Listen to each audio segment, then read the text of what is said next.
A few years ago, I was preparing myself for my first visit to India.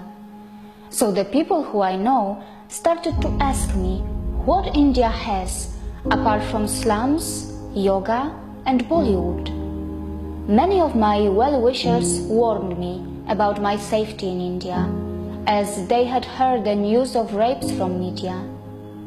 But they got completely shocked when I explained to them that actually our own Western countries have a lot more rapes than India, and the correct way to understand the statistics of a crime is not by numbers, but by proportions.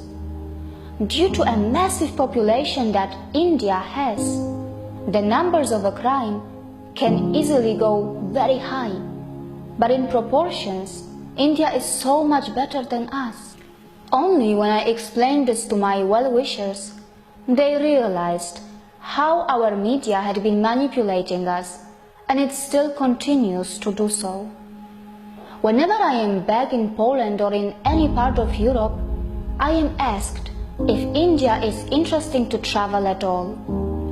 So many people around the world have a very low awareness about this country, and today I am going to tell my friends and the world citizens about India.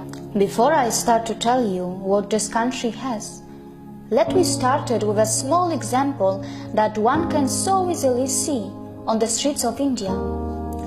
We all know how an average poor man in Europe finds it nearly impossible to take his family out to the cinemas, entertainment parks, or for a dinner, because they all cost a lot of money. In Europe, for a person on a very low budget, buying new clothes or traveling out of the city with their family is probably a dream that unfortunately never comes true. The truth is that for most of the people in Europe who have less money, eating out is mostly restricted to kebabs or just buying a bread from a supermarket, because the lifestyle in Europe is such that there are just not too many options for a poor.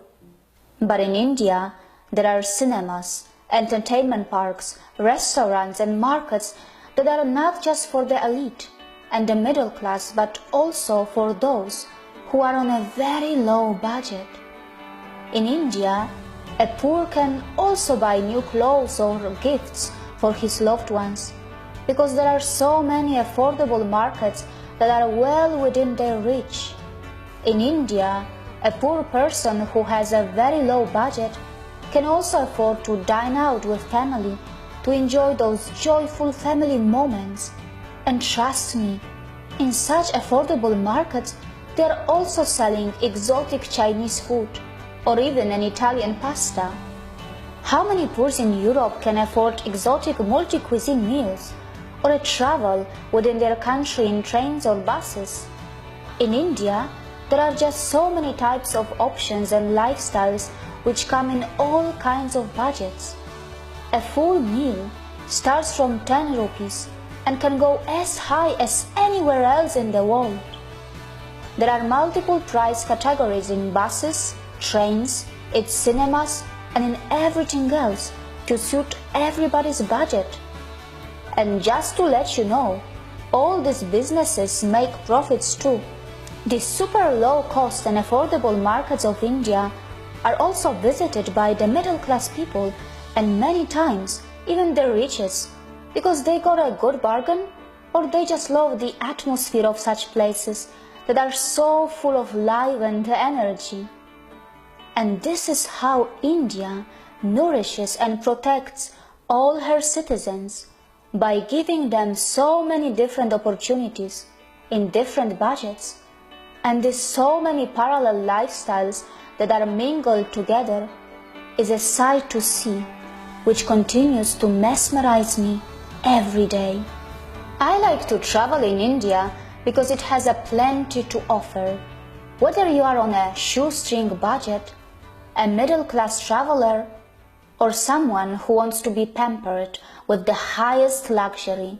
Whether you are a tourist, a professional, a spirituality seeker, or someone who wants to be benefited by India's medical tourism, this country welcomes everyone without any prejudice, from its salt flats to its rainforest, from its pristine islands to its volcanoes, from its cold desert of Ladakh to its great Thar desert of Rajasthan and Gujarat, from its rich jungle safaris to its mysterious ancient tribes who continue their story even today.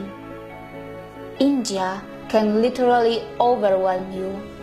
And the story goes on in the tea and coffee plantations of its northeast and its south, and also in its beaches of the 7,000-kilometer plus coastal line. Feel the intensity of the famous Chadar trek in the mighty Himalayas, or see how the life manifests in the freezing temperatures of Tawang, or simply admire its hundreds of waterfalls